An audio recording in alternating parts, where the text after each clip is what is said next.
Veamos. ¿Sí se ve? ¿Qué dijo, hermano? Sí, sí se ve. Sí, perfecto. Entonces, así, a grandes rasgos, para empezar a hablar de lo que vendría siendo la fisiología del calcio, tenemos que entender que prácticamente todo nuestro cuerpo, el esqueleto, está formado de calcio y que el calcio se necesita tanto para la formación del esqueleto como para muchas actividades metabólicas que suceden en nuestro cuerpo. Es necesario para la activación de muchas enzimas y para muchos procesos biológicos como la exocitosis de ciertas enzimas. Entonces, por lo regular en esta imagen podemos ver cómo se da el metabolismo del calcio en general. Prácticamente son 3 órganos los que van a estar implicados en el metabolismo mineral óseo: el intestino, el riñón y el hueso. ¿Sí? Por lo general, nosotros necesitamos una ingesta diaria de calcio de 1 gramo al día. Realmente, de esto, solamente 1/3 de lo que consumimos lo vamos a absorber, que son 350 miligramos. ¿Sí? Al mismo tiempo, nuestro propio organismo va a estar secretando más calcio, o sea, va a estar secretando 250 miligramos a través de las heces. Entonces, diariamente se van a perder 900 miligramos de lo que pasa por el tracto digestivo. Del calcio que ingresó o del calcio que tenemos prácticamente dentro de nuestro organismo, ¿sí? La gran mayoría del calcio lo vamos a encontrar dentro de las células, ¿sí? Del que se podría decir que estamos encontrando en las células propiamente dichas para todas las funciones biológicas, ¿sí?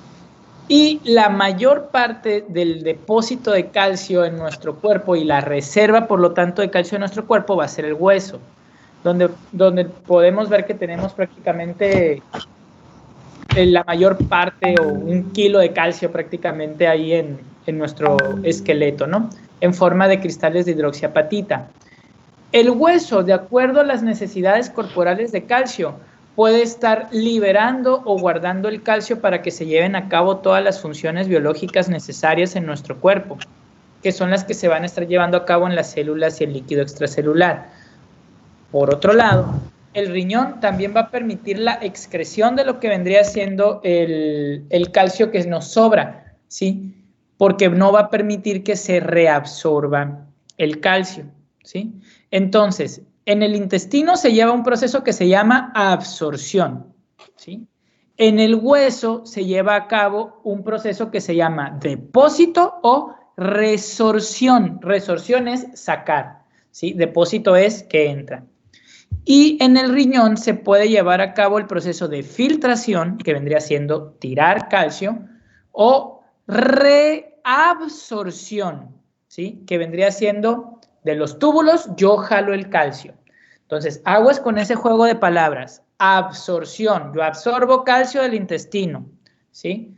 En el riñón, filtro calcio para tirarlo o reabsorbo calcio porque ya se filtró una vez en la cápsula de Bowman y lo estoy reabsorbiendo. Y en el hueso yo deposito calcio o resorbo calcio, o sea, se saco el calcio. ¿Sale? Entonces, esos son los procesos biológicos del calcio que nosotros tenemos que entender. Ahora, el calcio en el plasma y en el líquido intersticial, la gran mayoría del mismo lo podemos encontrar de forma ionizada. El 50% del calcio en el plasma y el líquido intersticial lo encontramos de forma ionizada, ¿sí? Y el calcio unido a proteínas, junto con el calcio en complejos, va a ser el otro 50%. De tal manera que los niveles séricos de calcio plasmático, que vendría siendo el calcio total, tanto el iónico como el no iónico, es de 8.5 a 10.4 miligramos por decilitros, mientras que el calcio iónico, que es el calcio que realmente va a tener efectos celulares, lo vamos a encontrar de 1.1 a 1.3 milimoles por litro. ¿Sale? ¿Hasta ahí vamos bien? Sí. Sí. Ahora, como ya les comenté, prácticamente todo el metabolismo del calcio va a estar dado en 4 órganos principales de nuestro cuerpo y van a estar implicadas 4 hormonas, ¿sí? Los 4 órganos son el intestino, la glándula paratiroides, bueno, son 5 órganos, el riñón, el hueso y el hígado. No estaba contando el hígado. Pero bueno, y el hígado, ¿sí? Y las hormonas implicadas en todo esto va a ser la hormona paratiroidea o PTH, que se va a producir por las paratiroides, ¿sí? La calcitonina, que se va a producir en las células parafoliculares del tiroides, ¿sí? La vitamina D, que va a formarse prácticamente por un proceso entre lo que es el hígado y el riñón, ¿sí? Y el FGF23. El FGF23 va a estar principalmente en el hueso, ¿sí? Y en el riñón. Y ahorita vamos a ver las funciones que va a tener esta hormona, que es prácticamente una citocina. Bien, entonces, a manera general, y viéndolo ahora sí por sistemas o viendo qué es lo que sucede en nuestro cuerpo va a tener una cantidad normal de calcio, ¿no? Una eucalcemia. Este calcio puede aumentar o disminuir. Cuando este calcio, cuando aumenta o disminuye, va a estar siendo sensado por un receptor que se llama receptor sensor de calcio. Este receptor sensor de calcio nosotros lo encontramos en las células de la paratiroides, en las células parafoliculares de la tiroides y en las células renales. Y en su forma activa va a estar sensando, o sea, siempre va a estar sensando, pum, pum, pum, pum, esa es su forma activa, siempre sensar. ¿Y por qué está activa? Porque ese receptor sensor de calcio va a mantener amarrada a la paratormona y a la calcitonina. Ahorita vamos a ver qué sucede ahí, ¿no? Entonces, de tal manera de que cuando el receptor sensor de calcio sensa el calcio por debajo de 8.5, ¿sí? Va a inactivarse para soltar la hormona paratiroidea y ¡pum! Esta se va a liberar. La hormona paratiroidea va a llegar principalmente a dos sitios de acción, ¿sí? Al hueso y al riñón.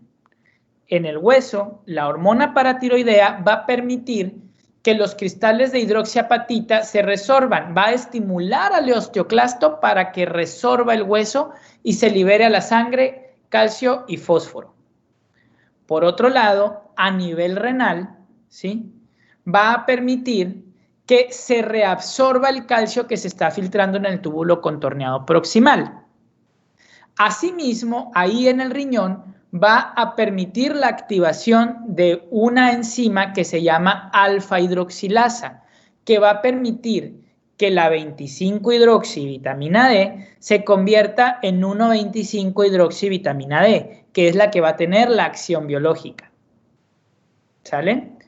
Pero en el riñón, al momento de que está absorbiendo el calcio que va en los túbulos, tiene que sacrificar el fósforo.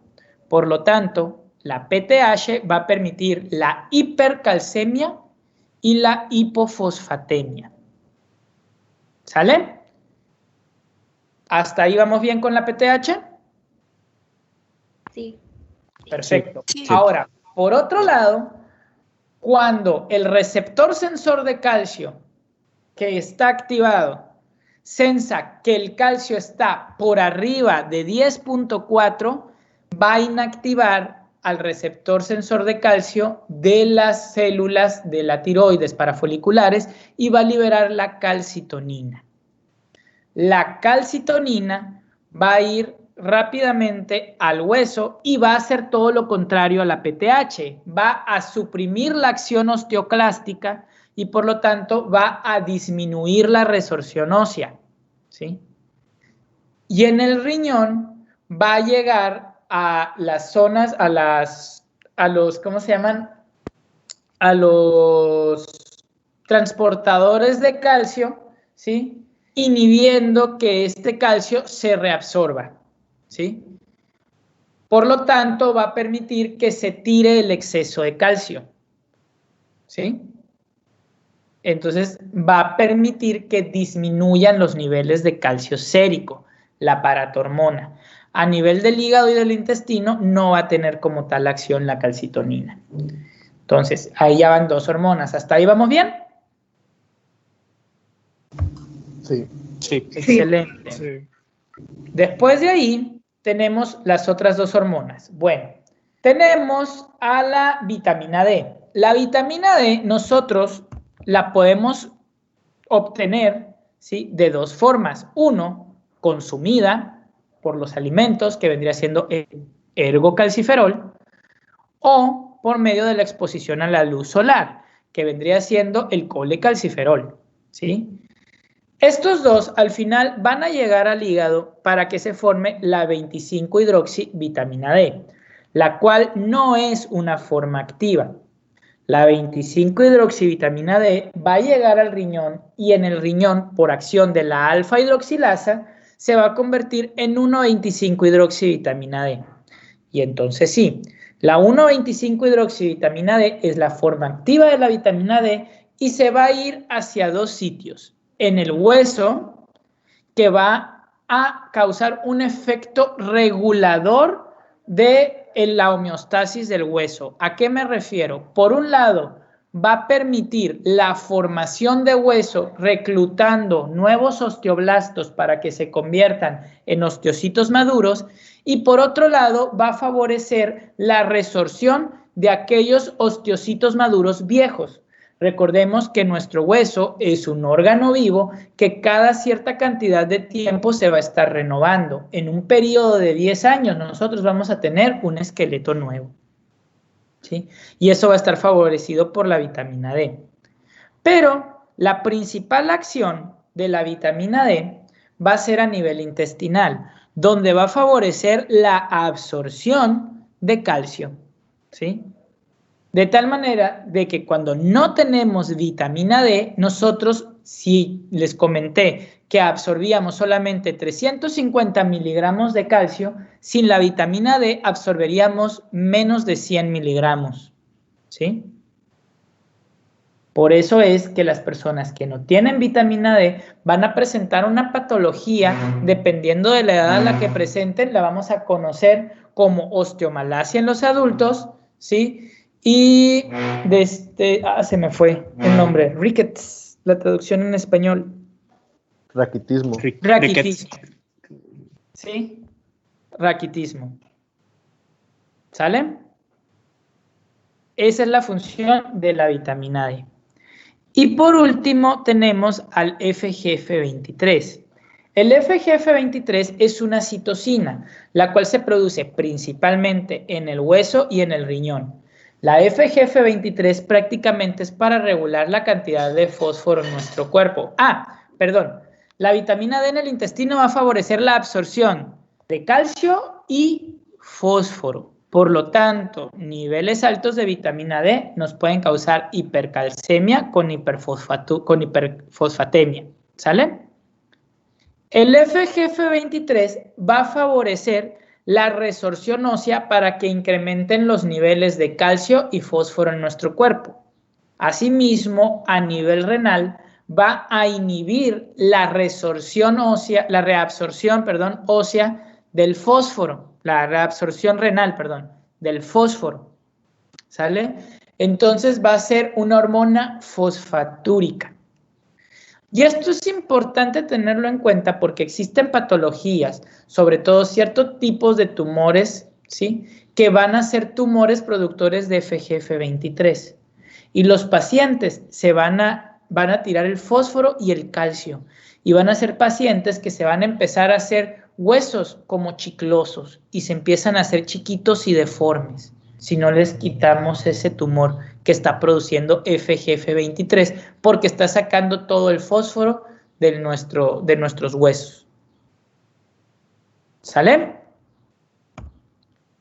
Entonces, ya para finalizar esto, de lo que vendría siendo el metabolismo mineral, la regulación hormonal y la homeostasis del calcio va a estar dado entonces por los órganos hueso, que va a favorecer la salida o el depósito de calcio, intestino, que nos va a servir para absorber el calcio y el fósforo, riñón, que nos va a permitir que la vitamina D se vuelva a su forma activa y que va a permitir la reabsorción o la filtración tanto de calcio como de fósforo, hígado, que es en donde se va a producir la 25-hidroxivitamina D, ¿sale? Y las glándulas paratiroides para producir PTH y las células parafoliculares de la tiroides para producir la calcitonina. ¿Sale, vale? En este cuadro podemos observar a grandes rasgos las hormonas, ¿sí? Y qué es lo que hacen.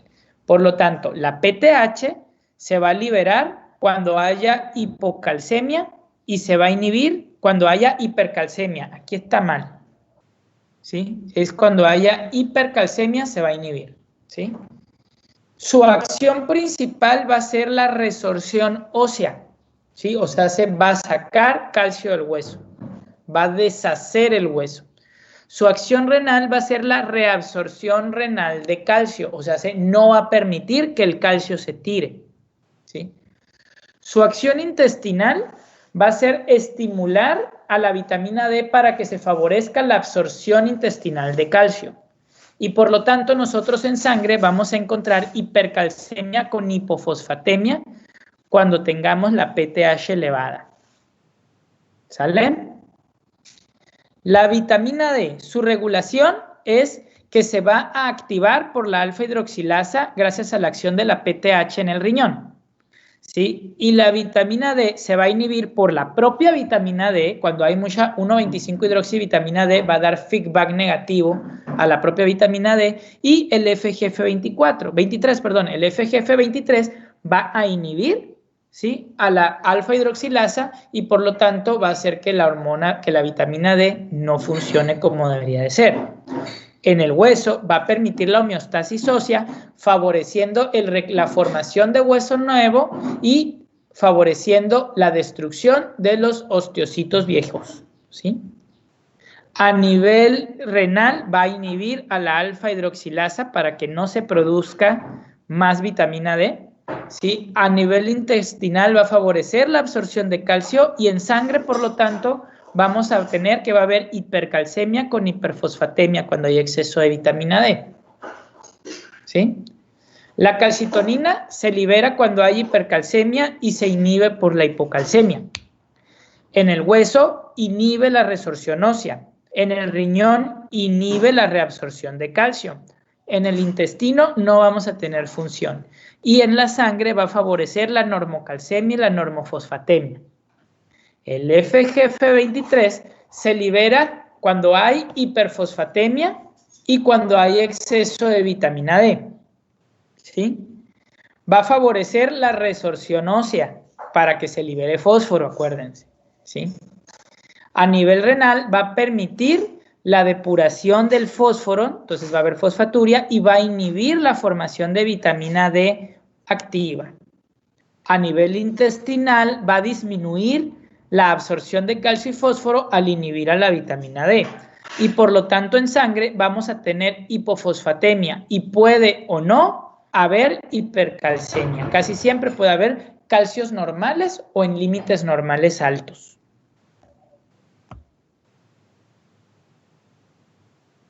Hasta aquí, jóvenes, ¿alguna pregunta o alguna duda? No. Sí, doctor, yo tengo una duda. Adelante, dígame. La FGF23, ¿dónde se secreta o se produce? Precisamente por las mismas células del hueso, específicamente por el osteoclasto y el osteoblasto, y en lo que vendría siendo el riñón, no estoy seguro qué células son exactamente, pero si mal no recuerdo, vendrían siendo las células mesenquimales del riñón. Ok, muchas gracias. ¿Alguna otra pregunta? Sí, tengo una duda, doctor. Dígame. Pues decía que con lo de la PTH hay dos tipos de cómo se da de dispersión, una continua y una como por ciclos, y que causan efectos contrarios. Pues, por ejemplo, según yo, en la continua causa un catabolismo del calcio. Así es.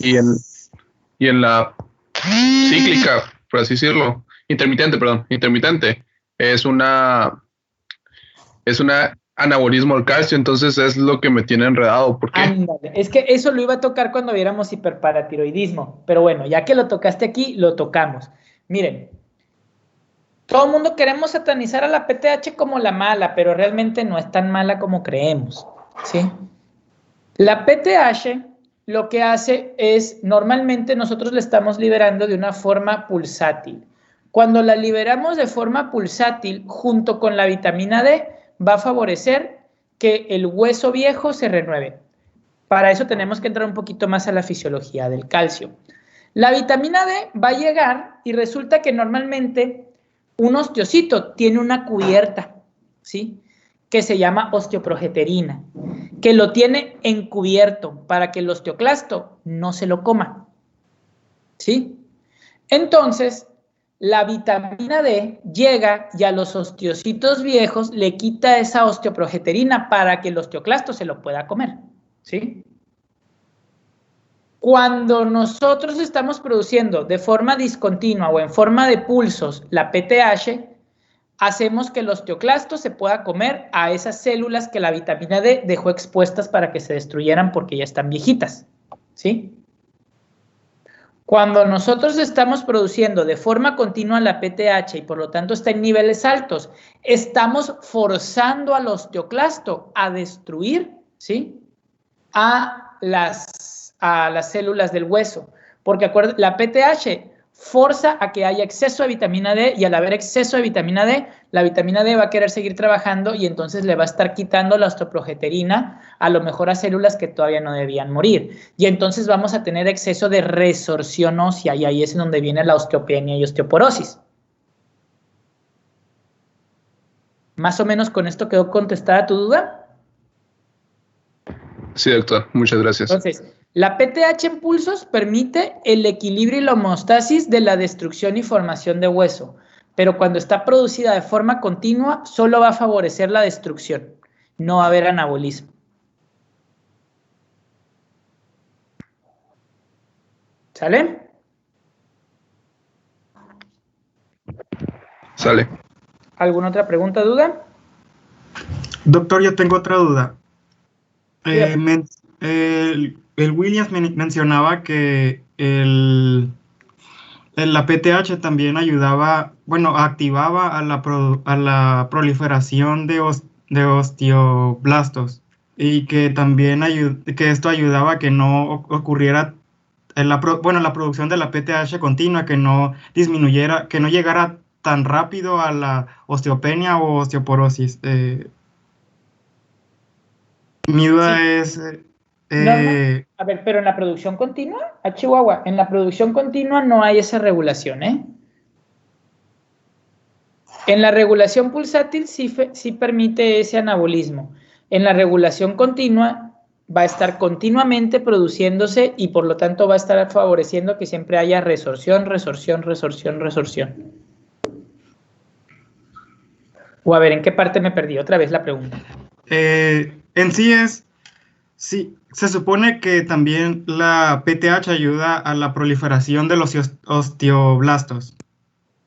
Entonces, ¿cómo puede llegar a la osteopenia o osteoporosis si también la PTH ayuda a la proliferación de osteoblastos?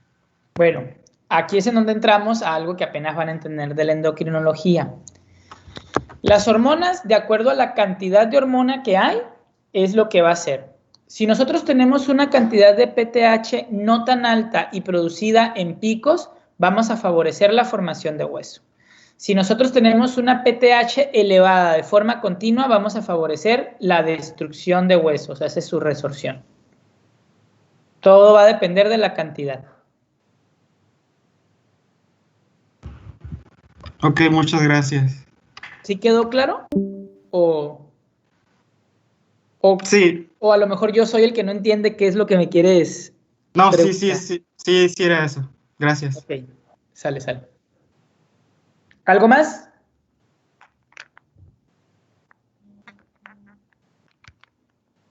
Ok, prosigo. Entonces, aquí en este cuadro lo que yo les quiero mostrar son entonces los requerimientos de consumo de calcio y de vitamina D. La vitamina D que nosotros consumimos es la 25-hidroxivitamina D, como si ya se hubiera producido en el hígado, ¿sí? Y el calcio que nosotros consumimos, pues existen diferentes formas de calcio, pero casi siempre el calcio que nosotros consumimos es un calcio no iónico. Y lo que absorbemos es meramente calcio elemental.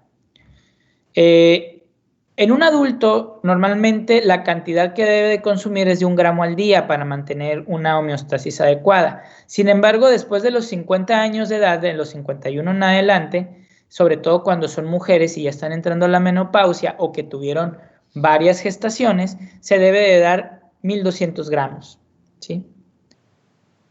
Por otro lado, de la vitamina D, los requerimientos normales para un adulto son de 600 unidades, ¿sí? Cuando ya son mayores de 70 años de edad, ¿sí? Los requerimientos aumentan y damos 800 unidades. Esto es requerimientos de consumo normal. Cuando hay alguna patología, de acuerdo a la patología a la que nosotros tengamos, pues sabremos que aumentar la cantidad de calcio o de vitamina D que estemos dando. Pero nunca debemos de pasar las 2000 unidades de vitamina D. El calcio se va a dar la cantidad necesaria para mantener niveles normales de calcio sin favorecer el depósito de calcio. ¿Cómo lo vamos a saber eso? Con mera clínica. ¿Sale? Entonces no existe como un tope de calcio para una persona que realmente necesite calcio. Eso sobre todo lo van a poder encontrar en los hipoparatiroidismos, sobre todo en los hipoparatiroidismos posquirúrgicos. Suelen hacer hipocalcemias muy severas y a pesar de que estamos dando vitamina D, no los logramos alcanzar. Y tampoco podemos dar vitamina D muy alta porque adivinen qué. Si se dieron cuenta, la vitamina D en exceso va a favorecer el aumento de calcio y fósforo. Por lo tanto, si damos mucha vitamina D, pues sí, vamos a favorecer que incremente el calcio, pero también vamos a favorecer que incremente el fósforo. Entonces vamos a tener hiperfosfatemia. Y el problema es que cuando tenemos hiperfosfatemia e hipercalcemia, vamos a favorecer el depósito de cristales de calcio, de fosfato de calcio. Por eso es que no podemos tampoco permitir que se mantenga muy elevado el calcio y el fósforo al mismo tiempo en nuestro cuerpo. ¿Sale?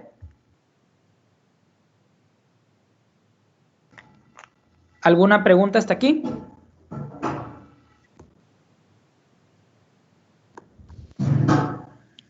Hello, ¿preguntas? No. ¿No? No. Perfecto. Entonces, yo con eso termino prácticamente mi parte de fisiología.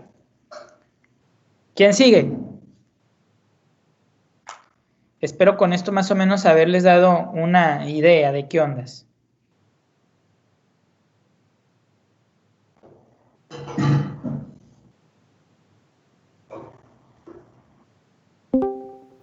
Doctor, seguimos el equipo 1 para exponer Y adelante, por favor, pongan su las expo. patologías. Bueno, Sí. les voy a compartir la pantalla. Porfa, ahí en compartir. Oigan, ¿me dan chancita rápidamente de ir al baño? ¿Sí? Gracias. Sí, claro.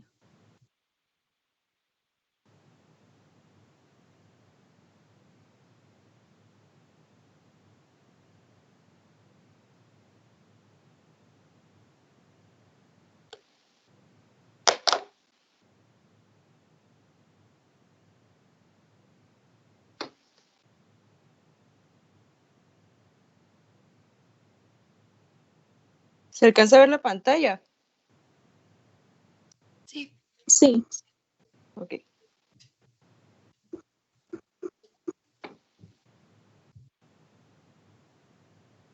Oigan, ¿cuándo es la próxima clase?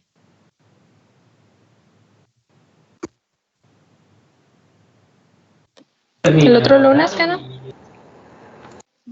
Es una por semana. Ok, está bien. Gracias.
Listo, ya llegué. Ándese, desde celular.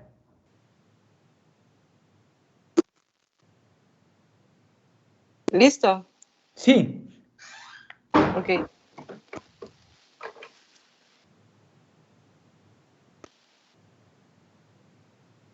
Bueno. Primero, antes que nada, para presentarnos con usted, somos el equipo 1, está formado pues por Castro Bárbara, su servidora, Eric, Mariel, Francisco, Carolina, Karina, Juan y Ángela. Les vamos a hablar de las patologías que implican hipercalcemia, hipocalcemia y pues el hiperparatiroidismo y la osteoporosis. Primero que nada vamos a empezar, ¿me escuchan? Sí. Sí, ok, vamos a comenzar con las patologías con hipercalcemia. Bueno, se dividen en dos, la que está asociada a la disfunción de las células paratiroideas y la que implica la supresión de las glándulas paratiroideas. Y pues como ya hemos visto en anatomía, la glándula paratiroides está ubicada así como ahí está en la imagen, en la glándula tiroidea. Y bueno, pues yo les voy a hablar de la hipercalcemia dependiente de la glándula paratiroides. Bueno, esta patología implica al hiperparatiroidismo primario, como ya lo había mencionado, pues es dependiente, ¿no?, de la glándula.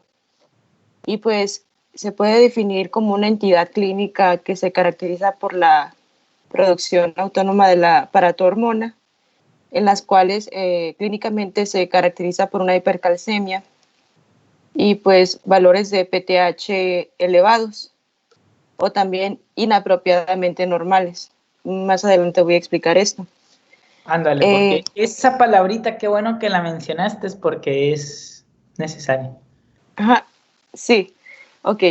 Bueno, pues vamos a hablar un poco de la etiología. Yo voy a hablar a grandes rasgos porque una compañera va a profundizar sobre esta patología, pero yo les voy a dar una introducción. Ok, la etiología, en la mayoría de esta enfermedad se da por un adenoma paratiroideo. El adenoma paratiroideo puede ser único, que es el 80% de los casos, o también puede ser doble, que implica el 4% de los casos. También por una hiperplasia de las glándulas paratiroides o un carcinoma paratiroideo, que también el carcinoma paratiroideo está implicado en el diagnóstico diferencial. Eso sería lo peor que pudiera pasar, un carcinoma paratiroideo. Son raros, pero muy agresivos. El adenoma paratiroideo siempre va a ser la principal causa y la gran mayoría de las veces puede ser por niveles bajos de citratos en sangre, ¿sí? O alguna otra causa. Cuando hay hiperplasia de todas las glándulas paratiroides, casi siempre se asocia a un problema congénito genético, la gran mayoría de las veces, ¿sí? Cuando es un adenoma único, aguas, porque entonces, no sé si han escuchado que existe por ahí una patología que se llama neoplasia endocrina múltiple. Ok. Sí. ¿Sí? ¿Ya puedo continuar? ¿No la van a mencionar ahorita más adelante? A grosso modo. Ok, ya con eso. Entonces, puede ser parte de una neoplasia endocrina múltiple. Adelante. Ok. Bueno, la prevalencia de esta enfermedad del hiperparatiroidismo primario pues se da mayormente en adultos y pues el 2% de estos adultos es en personas mayores a 55 años de edad y es mayormente frecuente en el sexo femenino, más que en el masculino. Bueno, las manifestaciones clínicas que va a tener esta enfermedad son óseas. Ahorita les voy a poner unas imágenes de las imágenes óseas, que puede implicar osteitis fibrosa quística, que implica doloroso y fracturas. Muchas veces esas manifestaciones no le dan a todos los pacientes, ¿no? También los signos radiológicos, que es la resorción superióstica, la resorción ósea. Ya lo había mencionado el doctor, más o menos el funcionamiento de esto. Y bueno, nos vamos a las renales. Puede presentarse una nefrocalcinosis, una insuficiencia renal, hipercalciuria, disminución del aclaramiento de la creatinina. Y los cardiovasculares, una hipertensión arterial, y es importante mencionar que la hipertensión arterial, cuando hay un procedimiento quirúrgico para esta enfermedad, muchas veces ya no se corrige, pues. Un acortamiento del segmento QT, bloqueos y calcificaciones miocárdicas, valvulares y vasculares. Y pues neuromusculares, debilidad y fatiga, cansancio intelectual, alteraciones psíquicas y en los casos muy, muy, muy, muy extremos, el coma. Y ya pues los síntomas gastrointestinales, los síntomas gastrointestinales eran anorexia, malestares generales gastrointestinales. Y bueno, aquí va la imagen. El principal problema gastrointestinal es estreñimiento. La gran mayoría de las veces los pacientes van a llegar con poliuria, cefalea e hipertensión. ¿Sí? Eso va a ser casi siempre como va a llegar. De hecho, los pacientes llegan con un síndrome polidípsico, poliúrico e hipertensión. Y ahí es cuando uno dice, chihuahua, esto no parece diabetes. ¿Sí? Y tú tomas una glucosa sanguínea y está normal, pero después le tomas una presión y te sale hipertenso, y es cuando tú dices, en la torre, esto pudiera ser una hipercalcemia. ¿Sí? Ok. Bueno, en esa imagen es la radiografía de un paciente que tiene hiperparatiroidismo primario. Como ya había mencionado, una de las manifestaciones radiológicas, óseas, es la resorción. Ahí se observa una resorción del hueso del tercer metacarpiano. Y también aquí tenemos otra, que esa es una biopsia de la cresta ilíaca de otro paciente con hiperparatiroidismo primario. Como ven, la imagen izquierda es la del paciente patológico y está comparándose con otra imagen a la derecha que es de un paciente pues sano. En la imagen izquierda podemos ver que las corticales son más delgadas y las trabéculas son más amplias, mientras que en la derecha es todo lo contrario. Las corticales son más gruesas y las trabéculas son más pequeñas. De hecho, por ahí siempre se dice, ¿no?, que en el hiperparatiroidismo primario la principal área que vamos a ver afectada del hueso es el hueso cortical. Por eso, para diagnóstico de hiperparatiroidismo, sí, en las densitometrías óseas que toman, sí suelen ser mucho las de muñeca y toman mucho las radiografías de mano, donde nosotros podemos ver que hay esa pérdida o esa, ¿cómo se dice? Osteopenia radiológica, que principalmente se da en las zonas corticales. Mientras que en una osteoporosis por pérdida estrogénica, casi siempre la pérdida de hueso va a ser trabecular. Por eso se utiliza más lo que vendría siendo cadera, ¿sí?, o huesos vertebrales para hacer el diagnóstico. Ok, ¿ya puedo proseguir? Sí, adelante. Ok, el diagnóstico es por manifestaciones clínicas y aunque no todos los pacientes son sintomáticos, algunos son asintomáticos. El laboratorio es el incremento de la concentración del calcio sérico total y también el incremento inapropiado normal o elevados de la PTH. ¿A qué me refiero con incremento inapropiado normal? Que en condiciones de la normalidad de la secreción de PTH está suprimida, pues, a ver, ¿cómo lo explico? Así, me revolví. Para un calcio alto, la PTH debería de estar baja, pero la PTH se encuentra normal para un calcio alto. O sea, los niveles están normales, pero el calcio está alto. Y eso está mal, eso es inapropiado. ¿Sí? Aunque esté en niveles normales, es inapropiado, porque yo esperaría que si el calcio está alto, la PTH esté baja. Entonces, si yo encuentro niveles normales de PTH con un calcio elevado, está inapropiadamente normal. ¿Sí? Sí. Pero entonces son dos cosas las que nos hacen luego sospechar de hiperparatiroidismo. Hipercalcemia con hipofosfatemia. Tú ves un laboratorio y ves hipercalcemia con hipofosfatemia, ¿sí? Y es una muchacha, ¿sí? Ya mayor de 30 años, tú dices, ándese, puede tener hiperparatiroidismo. Ya si tú a eso le sumas datos clínicos o tienes una PTH que se encuentra inapropiadamente normal, ya tienes tu diagnóstico. Lo puedes terminar de justificar con radiografías, pero la sospecha diagnóstica inicial siempre va a ser así, con un calcio alto con fósforo bajo. Ok. Disculpe una pregunta. ¿Hipercalcemia más hiperfosfatemia? Hipofosfatemia. Ajá, ok, hipofosfatemia. Bueno, el diagnóstico diferencial puede ser una hipercalcemia hipocalórica familiar. Hipocalciúrica. Perdón, hipocalciúrica familiar. Esta es un síndrome familiar con autosomía dominante y pues no necesariamente requiere tratamiento. En los adultos jóvenes es asintomática y es una hipercalcemia leve con PTH. Y el diagnóstico diferencial se realiza por medio de exámenes de calcio en la orina de 24 horas. Como ven allí, pues, el hiperparatiroidismo primario está elevado, el nivel de calcio en la orina. Y mientras que en la hipercalcemia hipocalciúrica está disminuido. Y también tenemos la hipercalcemia,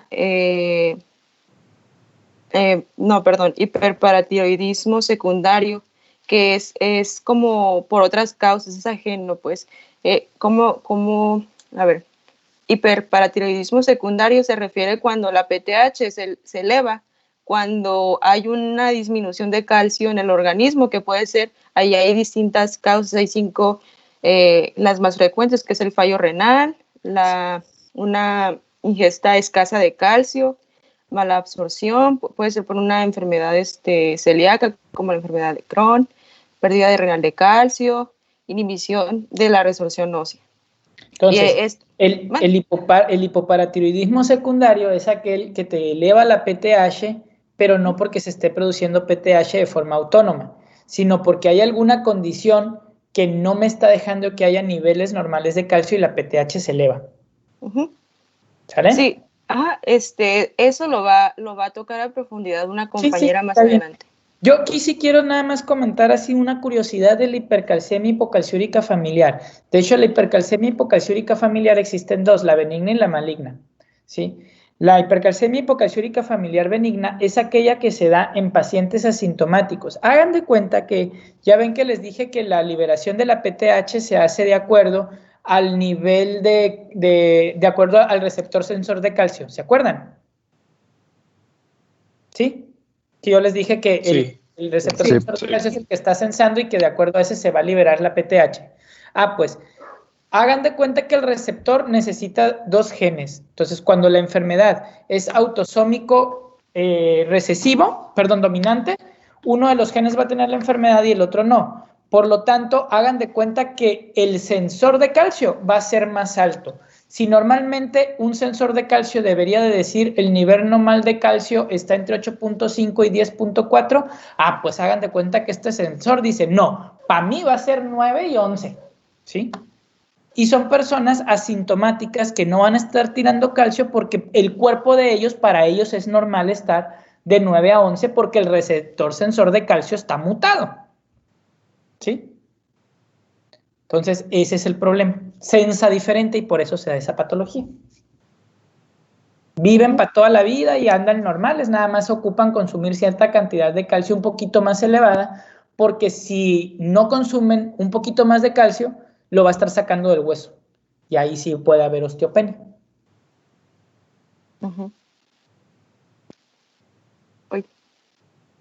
Bueno, también es necesario mencionar que en el diagnóstico diferencial puede haber una hipercalcemia por diuréticos tiacídicos que reducen la excreción renal de calcio y pues pueden ocasionar hipercalcemia.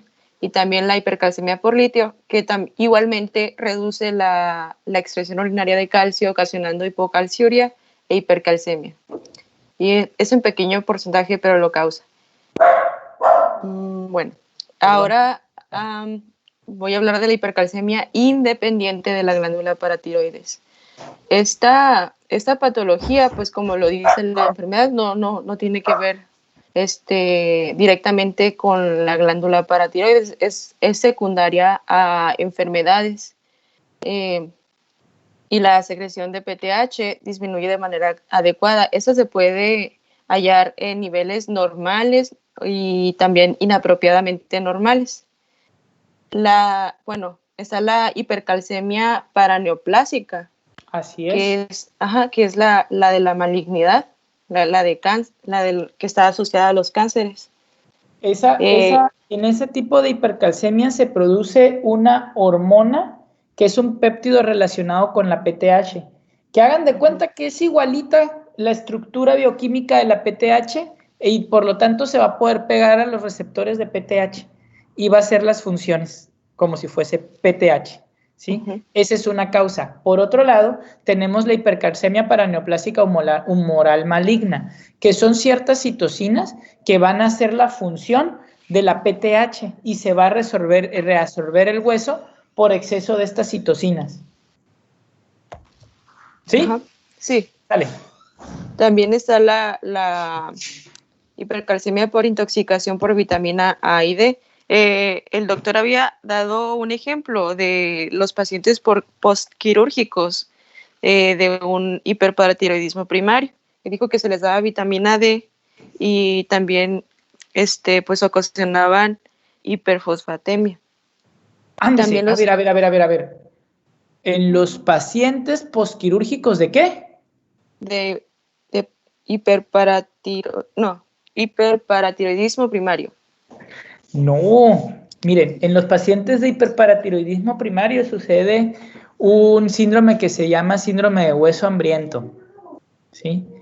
Y normalmente a los pacientes a los que nosotros intoxicamos con vitamina D son a las personas que tienen mucho miedo a las hipovitaminosis y que están consumiendo vitaminas sin necesitarlos y aparte tienen contenido alto de vitamina D. Antes era muy común que pues por la pobreza extrema que había, todos los niños le daban megadosis de vitaminas D muy seguido y de repente empezaron a encontrar un chorro de niños con hipercalcemia, ¿sí?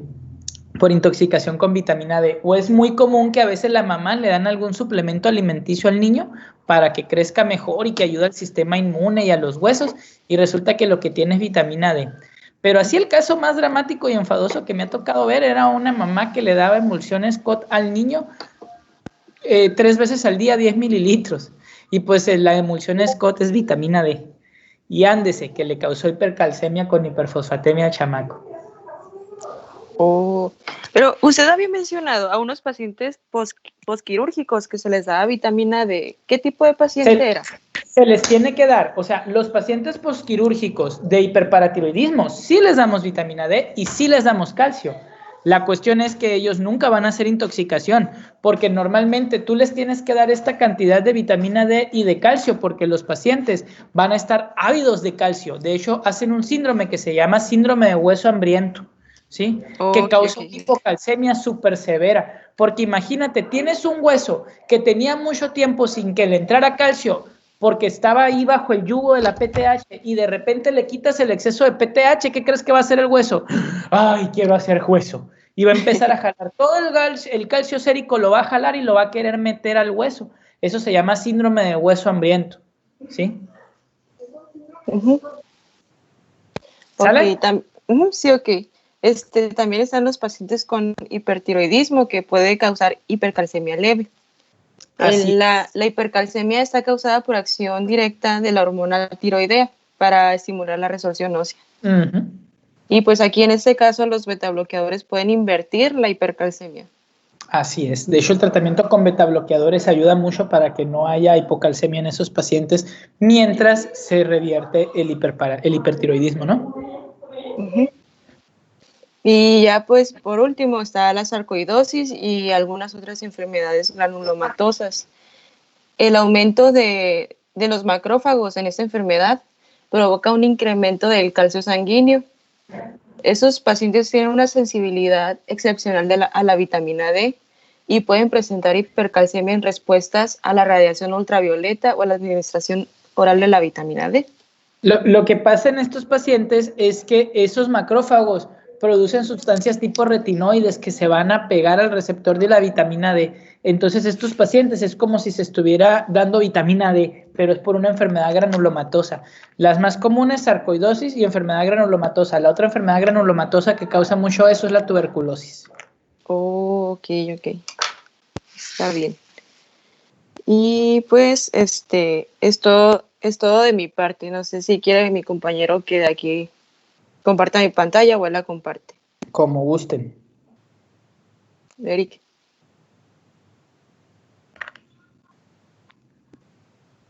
Ok.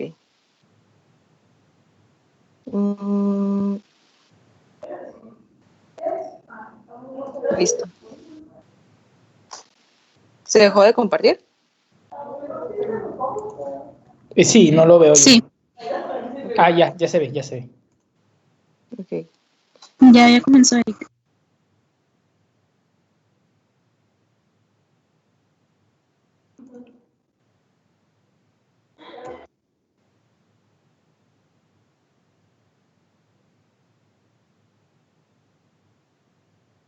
Así es.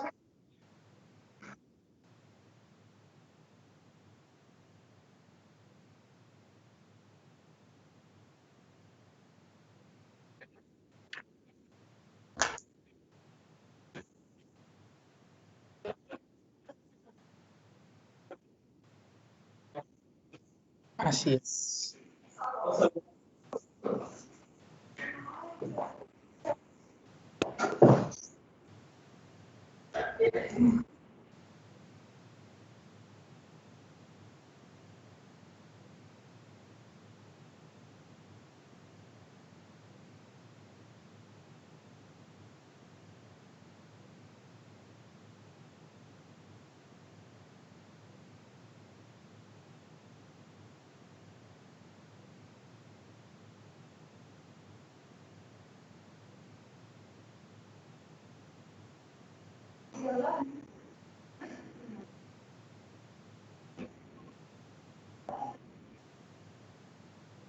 Uf.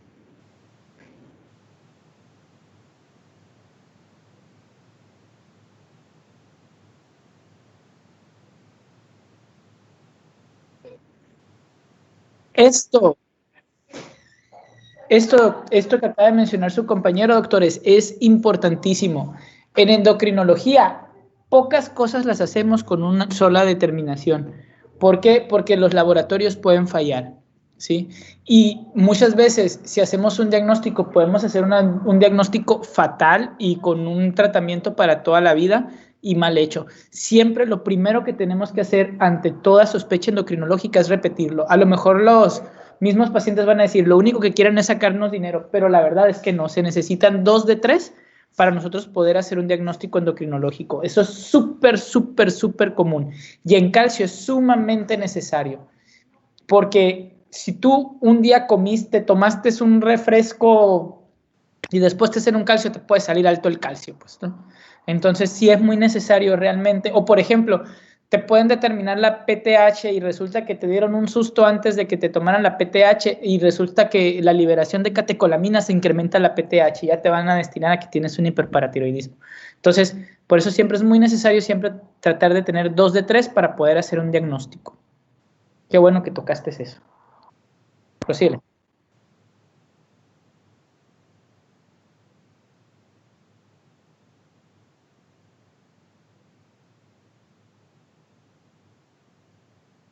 Así es.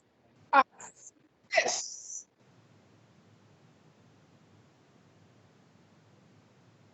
Hasta me emociono con lo que dices, doctor. Y la realidad es que entonces nosotros tenemos que calcular algo que le decimos calcio corregido. Y ese calcio corregido hay muchas formas de corregirse porque se altera con la hipertrigliceridemia, con la hipernatremia y con la hipoalbuminemia. La más común es con hipoalbuminemia. ¿Saben cuál es la fórmula? ¿El calcio corregido? ¿Alguien se la sabe? Creo Yo no. que era una vez. Es albúmina ideal, que vendría siendo casi siempre 4, menos la albúmina real, ¿sí? Por 1.8 más el calcio total. Ahí está, mira. Ahí la pusieron. Por 0.8, perdón. Es, ¿cuál?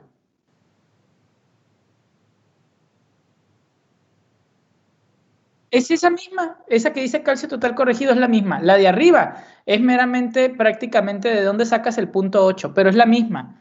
Es albúmina ideal, que casi siempre es 4, menos la albúmina sérica, ¿sí? Por 0.8 más el calcio. ¿Sí? Entonces, esa, por ahí, anótenselo en una libretita. Porque muchas veces nosotros podemos ver unos laboratorios y decimos, ¡ah! El paciente tiene hipercalcemia con 2.5 de albúmina, ¿no? Y entonces, pues no, ahí está normal.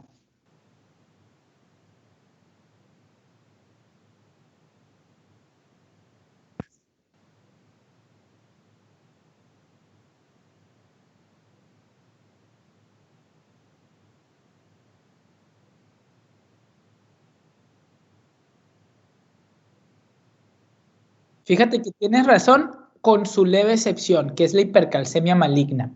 La hipercalcemia maligna casi siempre responde a tumores, ¿sí? O a una enfermedad neoplásica que está haciendo que se produzca o ya sea ese péptido relacionado a la PTH o que sea de forma humoral. Y aquí vamos a tener calcios muy elevados, arriba de 14. Y entonces el paciente se va a presentar con un síndrome polidípsico poliúrico, además de cefalea, datos de psicosis, hipertensión, ¿sí? Y puede haber incluso hasta papiledema. Entonces, con excepción de esa específicamente que es la hipercalcemia maligna, casi siempre la hipercalcemia suele ser un hallazgo aislado.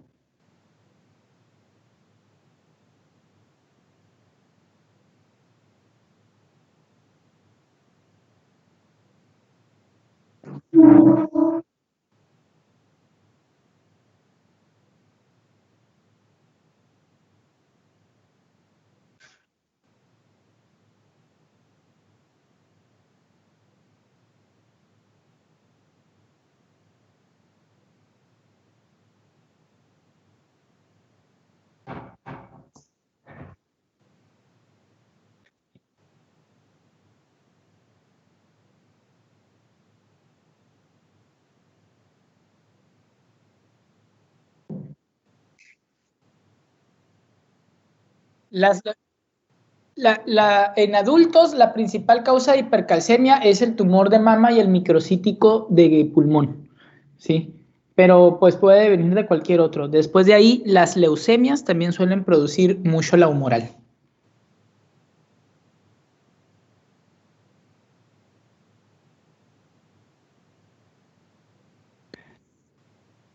Eso se llama mala suerte.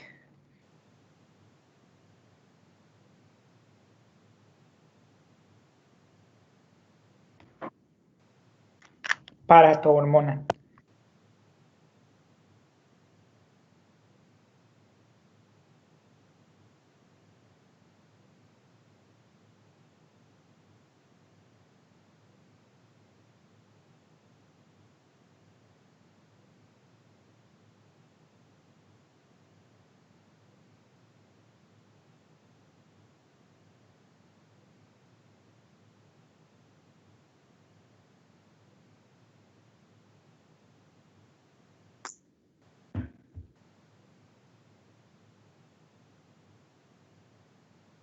Así.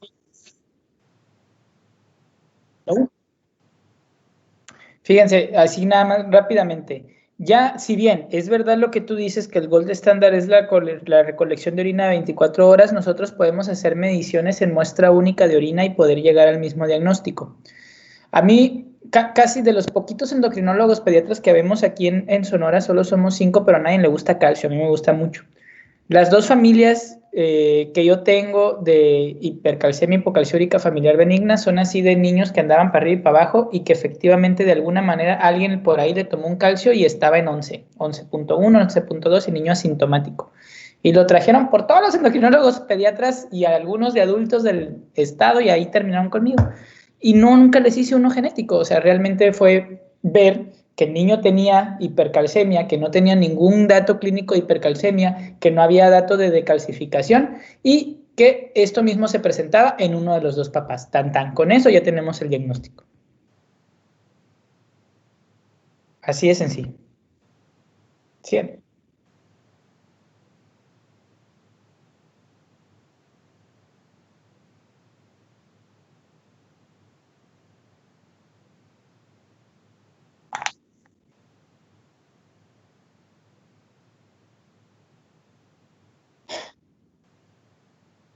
Mm, prácticamente lo que pasa que el litio va a favorecer la quelación del calcio y va a estar causando niveles bajos de calcio y por lo tanto va a estar haciendo que se esté produciendo PTH.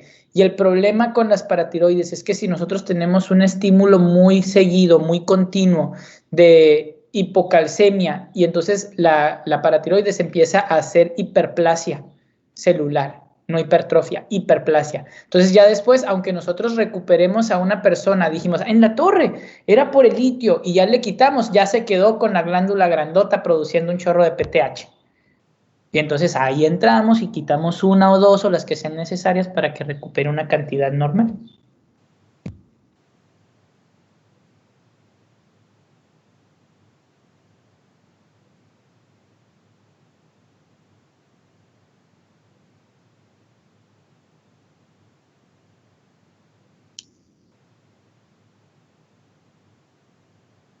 Hueso cortical.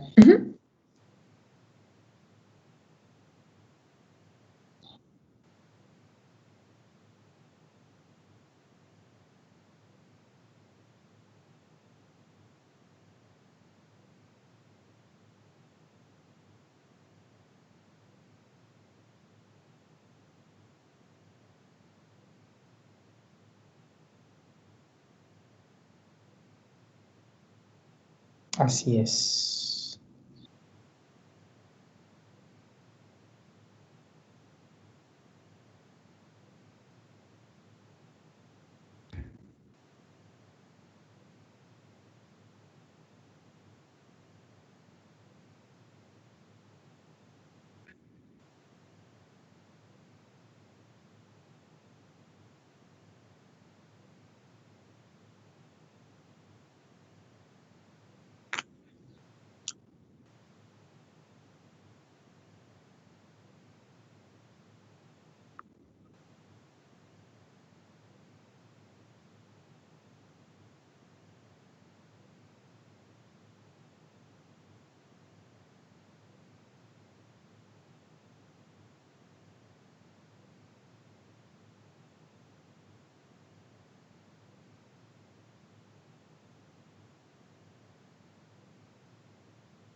TSH.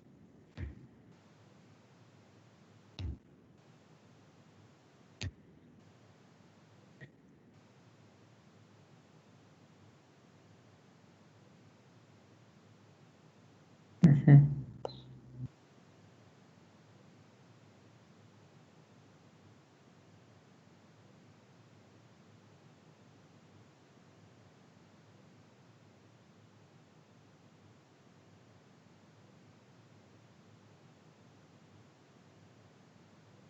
Esa es.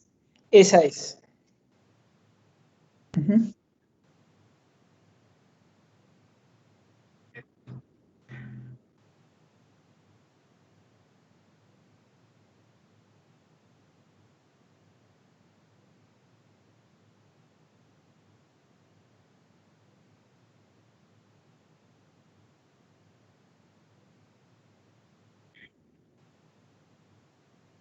Hay, hay un tipo de pacientes asintomáticos en los que sí tenemos que dar tratamiento. En aquellos en los que tú tomas una densitometría ósea y te estás dando cuenta que hay osteopenia. Si tú tienes un paciente que está con niveles altos de calcio, pero está con su densidad mineral ósea normal, ok, ahí lo dejamos. Pero si tú tienes un paciente con hipercalcemia y tú te estás dando cuenta de que el paciente tiene osteopenia, ¿sí? O niveles bajos o subóptimos de vitamina D, tú tienes que dar tratamiento. Porque si bien a lo mejor esa persona a esa edad no va a tener ningún problema, cuando tenga 60, 70 años va a ser un pacientito que se va a caer y va a tener una fractura patológica y se va a morir de una embolia grasa. Entonces uno tiene que tratar de cuidar la salud ósea.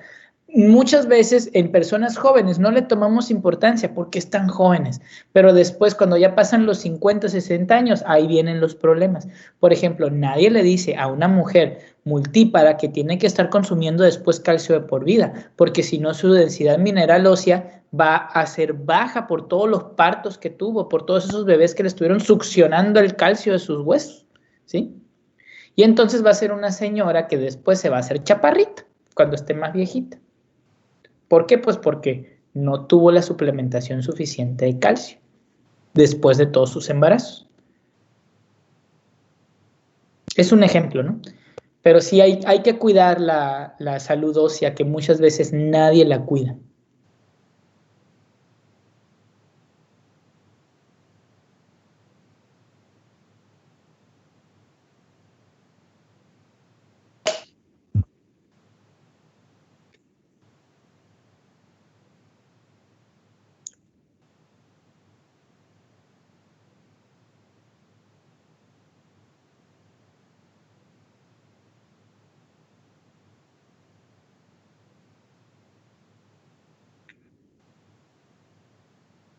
Así es.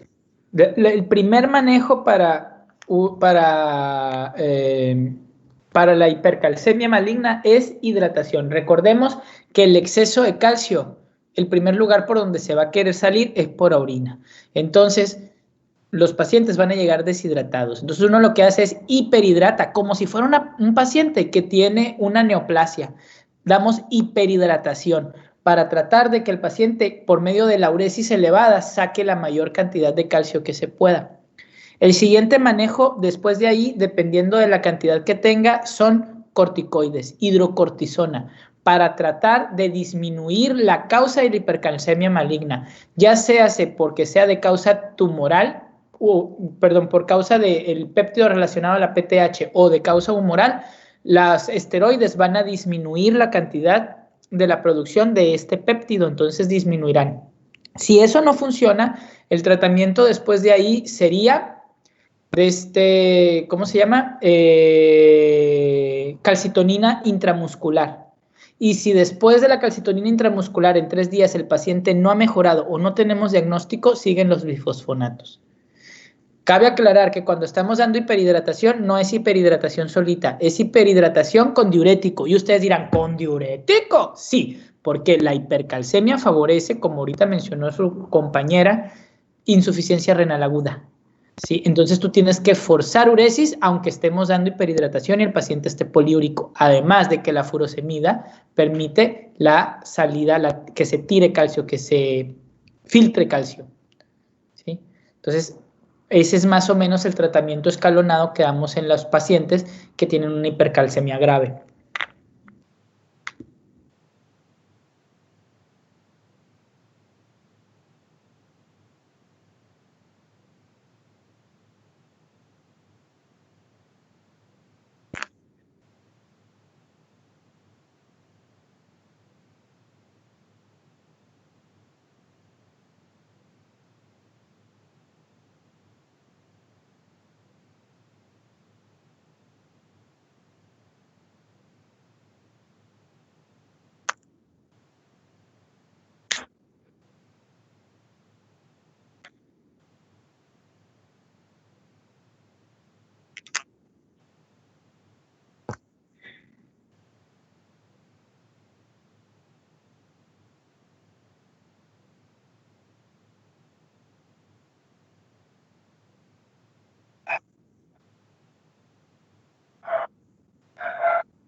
Al revés, ¿eh? Una hipoalbuminemia nos va a dar como si tuviéramos hipercalcemia.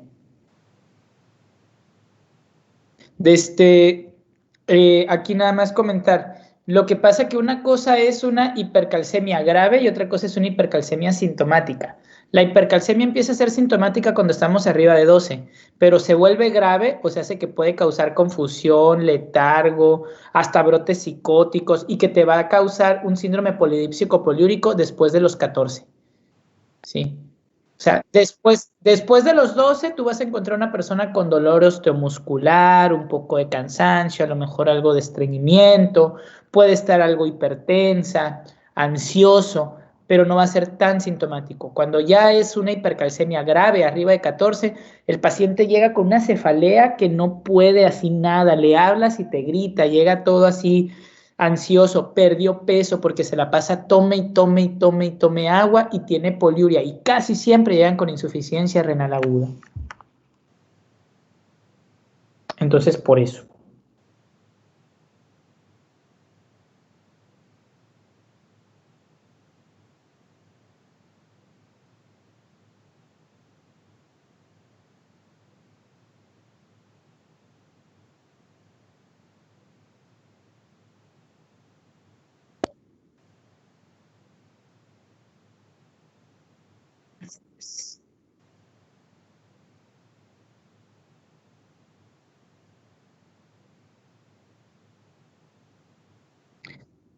Recordemos que para la función del corazón se necesita la entrada de calcio.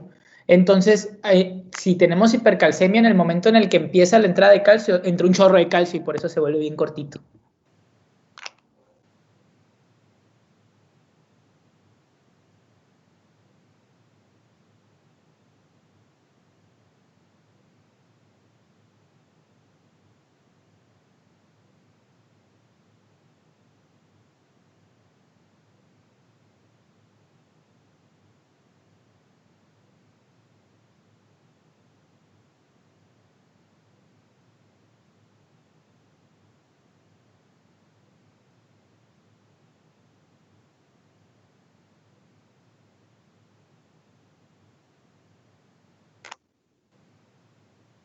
Pues la realidad es dar líquidos altos. Nosotros normalmente, dependiendo de si es un niño o un adulto, decimos que líquidos altos en un adulto son 4 litros al día.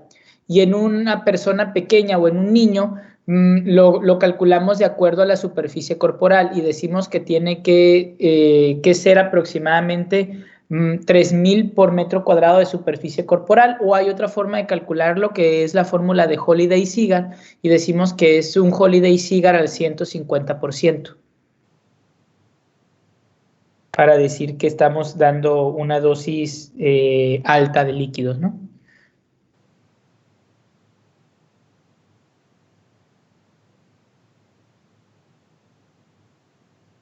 Adelante.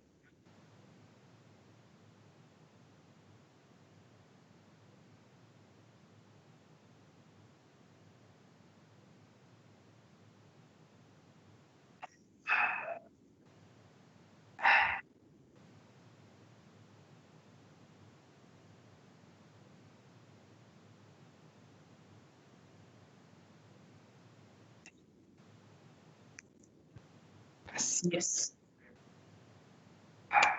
Así es. No, sí los tienes que utilizar para sacar el calcio, pero lo primero que nosotros hacemos es, haz de cuenta que estos pacientes se tratan como un paciente chocado, ¿sí? Todavía no llegan ustedes a ver eso, pero de inicio uno lo que hace es, no dejas unos líquidos de requerimiento, pasas algo a lo que nosotros le decimos bolos para expansión de volumen intravascular y calculamos 1 o 2 bolos a 20 mililitros por kilo de peso del paciente para peso ideal en caso de obesidad, ¿sí? Entonces, tú vas a pasar esa cantidad de líquidos intravenosos en 1 hora, cada bolo en 1 hora, con tal de que tú puedas expandir el volumen de tu paciente. Una vez que ya expandiste el volumen de tu paciente, vas a dejar la hiperhidratación, los 4 litros de líquido al día en 24 horas, ¿sí? Pero vas a agregar la furosemida, ¿sí? Ya que tú expandiste el volumen. Antes de la expansión de volumen, totalmente de acuerdo, no, porque es como correr un carro sin es como correr un motor sin aceite, dirían por ahí, ¿sí? Entonces te lo vas a echar a perder al riñón si lo estás haciendo con baja cantidad de líquido. Pero una vez que tú ya expandiste tu volumen intravascular y estás dejando tus líquidos intravenosos altos, ya vas a poder entonces ahora sí poner el diurético, porque estás metiendo agua pasto para que funcione.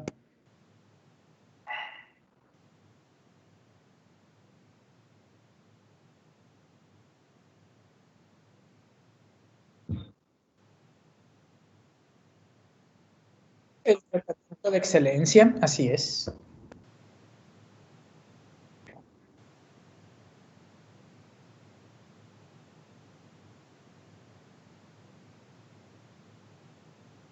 Pues es un medicamento, pero es un grupo de medicamentos. Los bifosfonatos es un grupo de medicamentos.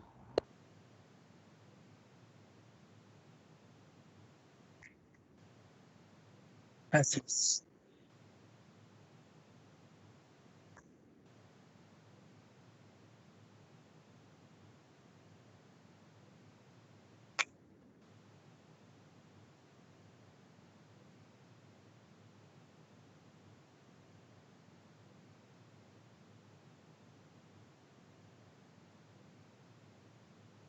Ya no lo vemos, porque ya, más bien al revés, desde que empezamos a utilizar los inhibidores de la bomba de protones, dejamos de ver este síndrome, porque este síndrome se daba a todos aquellos que tenían úlceras pépticas y les dábamos un chorro de gel, aluminio y magnesio, ¿sí? Entonces, esos pacientes eran los que presentaban el síndrome de leche álcali, ¿sí? Y esos pacientes de síndrome de leche álcali o síndrome lactoalcalino hacían hipocalcemias severas y se calcificaban todos, y entonces teníamos que darle ácido zoledrónico. Ya cuando se empezaron a utilizar los inhibidores de la bomba de protones, dejamos de utilizar las sales alcalinas, y entonces ya los pacientes dejaron de presentar síndrome de leche álcali. Yo por lo menos nunca he visto uno. Menos porque soy pediatra.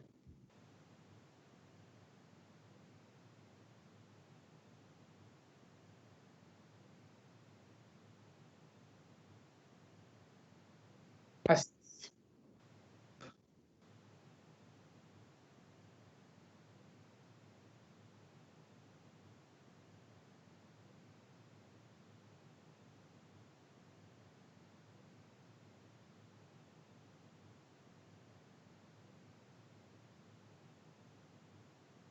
Fíjate que ahí nada más de lo que me estabas mencionando, no, puedes darle la que sigue. En tu escalerita ahí que mencionaste, te faltaron los esteroides, ¿eh? Fuera de onda, sí se maneja con esteroides, porque sobre todo cuando tenemos hipercalcemias graves, la principal causa va a ser tumoral. Entonces, con eso disminuimos la producción tumoral. Damos dosis altas a una dosis supresiva, de tal manera de que los tumores los suprimes un poco.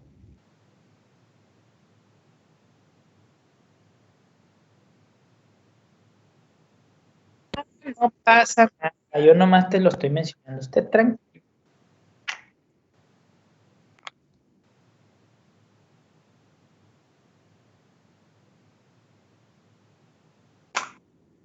Ah, bueno, si estamos ya hablando de anticuerpos monoclonales fresones, pues sí, pero te salen aún, ¿no? Pero sí es muy bueno el denosumab.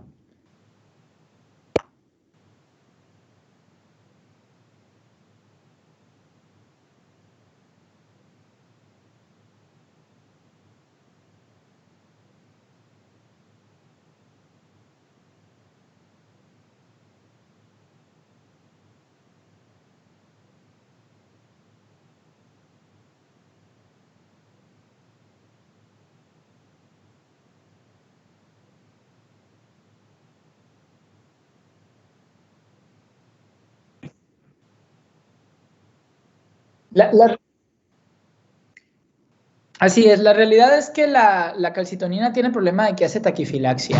Normalmente lo utilizamos cada 6 horas durante máximo 3 días. Si en 3 días tú ya no resolviste la hipercalcemia grave, hay que empezar los bifosfonatos. Ya no te va a mejorar con la calcitonina tampoco. Entonces, prácticamente el uso de la calcitonina es como para quitar el problema en agudo en lo que lo preparamos para bifosfonatos, porque como les mencioné, la gran mayoría llegan con insuficiencia renal crónica y no les podemos, aguda, perdón, y no les podemos empezar bifosfonatos de buenas a primeras. Entonces, la calcitonina nos ayuda a tener al paciente en un estado adecuado para poder iniciar los bifosfonatos.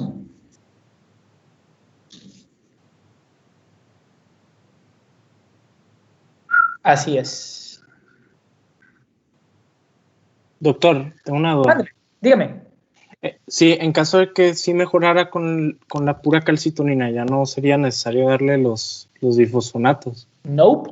Si tú hiciste que tu hipercalcemia grave mejorara en los primeros días de tratamiento, localizaste la causa y pudiste tratarla sin bifosfonatos, ¡qué bien, joven!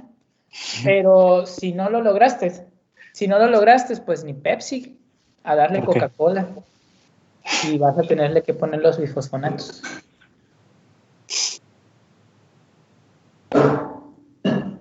¿Sale? Sí, adelante.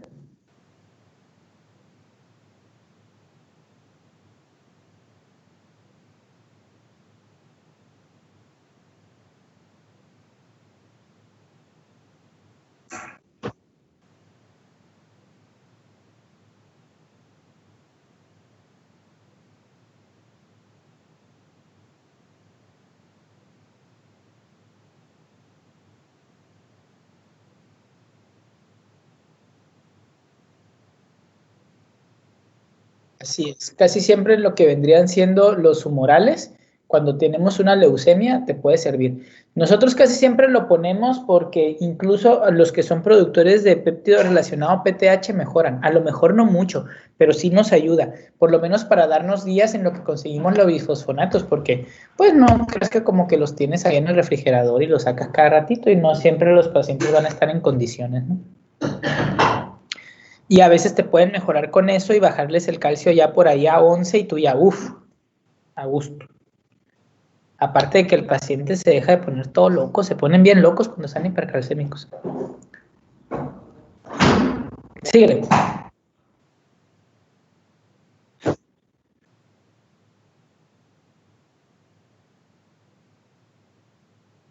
Diálisis.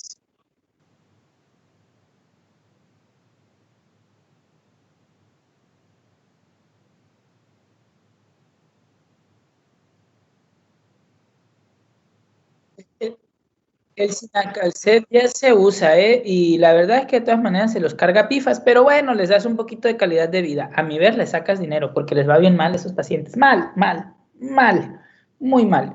Pero bueno, al menos hay algo, pues.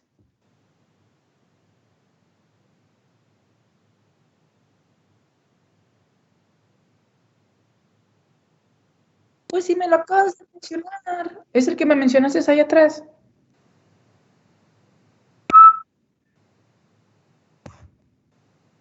Ajá. No, lo que pasa es que lo que tú haces es con los anticuerpos monoclonales, es como bloquear el receptor de la PTH. Dale.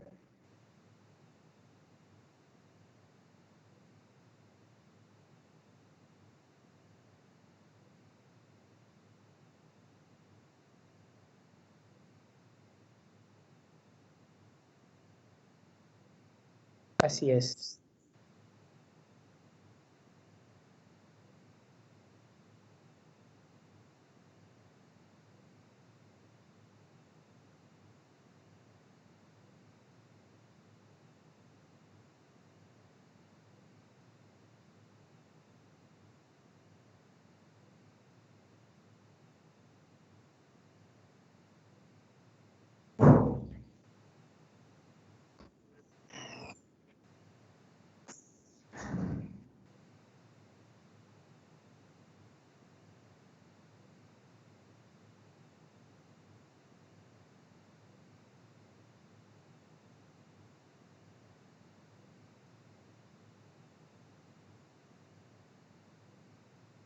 Excelentísima exposición, doctor. Muchas gracias.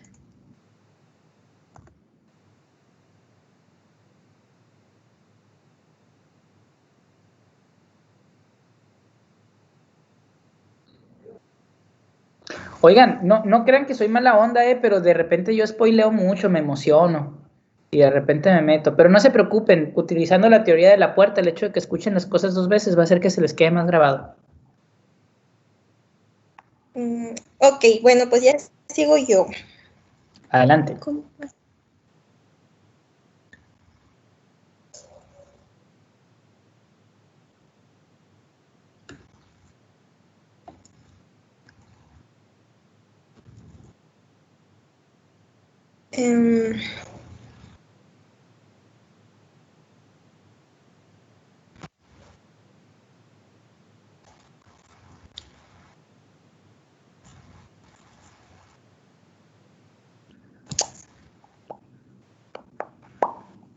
Ya, mira. Ok, ya. ¿Ya se ve? No se ve una exposición, se ve como un libro. Se ve el libro. ¿De verdad? Sí, Sí, todavía no se ve la... A ver. dice ahí, deficiencia de vitamina D, patogenia. Qué raro. A ver. Otra vez. Pseudohipoparatiroidismo.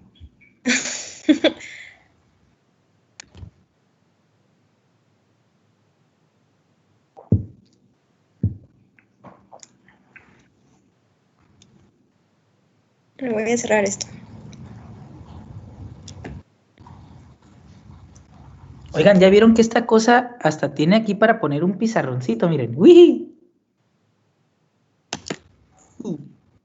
¡Tarán! Ah, ya se ve. ¿Ya se ve? Ahora sí ya se ve.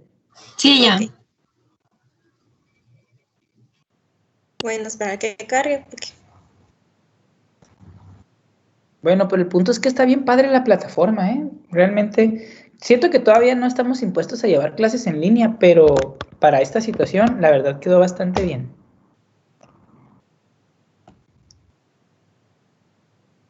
Ok. Bueno, pues mi nombre es Mariel y yo voy a empezar a hablar sobre la hipocalcemia. Ok, ya.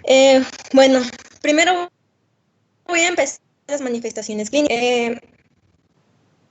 Bueno, los síntomas y signos clínicos predominantes de la hipocalcemia es la irritabilidad neuromuscular, que se manifiesta con parestesias peribucales, que son como un hormigueo o pequeños como punzadas que se dan, en este caso peribucales, pero también puede ser, se pueden presentar en las manos y los pies. Este signo a menudo anuncia a la tetania, el cual su componente muscular clásico es el espasmo carpodedal, que aquí les Tiene que traigo tener una un característica. video más. Espasmo carpopedal doloroso. Duele, pero terrible. Entonces lo que nosotros hacemos es provocar este espasmo carpopedal con una prueba. La prueba de... mira, ahí está la imagen, prueba de trozo. Sí, traigo un video. Bueno, ¿les sigo, doctor, a ustedes? Sí, no, adelante. Bueno. La tetania puede provocarse mediante la percusión del nervio facial debajo del arco cigomático que produce contracciones del músculo facial del mismo lado. Este es un signo, lo que les acabo de decir es el signo de Schwostek, algo así se pronuncia, que es aquí se va a presentar. Miren. Así se provoca, dándole un pequeño golpecito abajo del arco cigomático. Y la otra forma de poder presentar o observar la tetania es mediante la presión oclusiva mediante la presión oclusiva durante 3 minutos con un manguito de presión arterial y la dejamos, lo dejamos que mantenga la presión para poder observar esto. Mira, aquí vamos a ver. Aquí vemos que le están como que tomando la presión y lo dejan así hasta que se puede observar que una aducción del pulgar no es como que le estemos tomando la presión. Haz de cuenta que tú empiezas a subir el manguito y aprieta y lo vas a subir 30 milímetros de mercurio por arriba de donde dejaste de sentir la pulsación. Y ahí lo vas a dejar durante 3 minutos. Créanme, cuando hay una hipocalcemia realmente importante, no llegan ni al minuto y ya te están mentando la Mauser de lo que les dolió la contracción. Entonces, ahí dice 3 minutos porque así lo dejaron, pero la gran mayoría de las veces no ocupan menos. O tú empiezas a ver cómo ni siquiera ha pasado el minuto, ya está todo torcido y le empieza a doler un poquito y tú dices, ya, porque es muy doloroso realmente la contracción muscular que se les da ahí a los pacientes. Bueno, la contracción básicamente empieza con la aducción del pulgar, como se vio en el video. Inicia con una aducción del pulgar, seguida por la flexión de las articulaciones metacarpofalángicas, extensión de las articulaciones interfalángicas y flexión de las muñecas para producir la postura en mano de comadrón. Leí en varios libros que tienen diferentes nombres, pero leí más el mano de comadrón. Y pues este signo es el llamado de... ¿Y además qué? Perdón. Se escucha muy gracioso, te. Ah, sí. Bueno. ¿Saben dónde ven mucho este signo? Diagnosticar. Mande, no alcanzo a escuchar. No, iba a terminar. Ah, ok. En las mujeres o en los varones que tienen hiperventilación y que tienen una ansiedad generalizada y que hacen una hipocalcemia relativa, suelen hacer este signo. Tienen esa torcedura ahí de los deditos, ¿no? Hacen así las manitas. Entonces, también ahí lo puedes observar, sin necesidad de un manguito. Ok. Bueno, también la tetania provoca otro tipo de espasmos en otro grupo de músculos y puede provocar, y en ese tipo de músculos que también puede provocar los espasmos son los músculos laríngeos, provocando un laringoespasmo que puede ser muy perjudicial para la vida, o sea, puede ser muy peligroso ya que puede cerrar, no la vida vía aérea. De eso se mueren los pacientes de hipocalcemia, ¿no? Llegan con un laringoespasmo y la verdad es que no lo puedes abrir con nada más que con calcio intravenoso. Pero, por ejemplo, la gran mayoría de las veces uno cree que es un paciente que llega con una crisis de asma y de aquí a que le tratamos el laringoespasmo se muere. Entonces, si el paciente ya sabe que tiene una patología que le causa hipocalcemia, que alguien te lo diga, porque lo más probable es que si llega con un laringoespasmo sea por la hipocalcemia y no porque sea asma, pero sí ha tocado veces que se confunden. Fíjense que en los niños es muy común que sobre todo cuando son lactantes, uno crea que llegan con una bronquiolitis o que son así de algún tipo de problema respiratorio y ándese que no mejoran. Y les tomamos y les escuchamos el corazón y ya es entonces cuando vemos que está todo arrítmico y es cuando tú dices, Chihuahua, a lo mejor es un trastorno de calcio y traen 6 de calcio los chamaquillos estos, ¿no? Y ya después te le quedas viendo así más o menos y ves que está así como que mal hechito y tú dices, ¿no será un DiGeorge? Y ándale que sí es un DiGeorge, que es un síndrome de las mutaciones del 22q11, ¿no? El DiGeorge. Sí, ahorita más adelante voy a hablar un poco de ese síndrome. Ok, bueno, continuando, la hipocalcemia también produce electrocardiográficas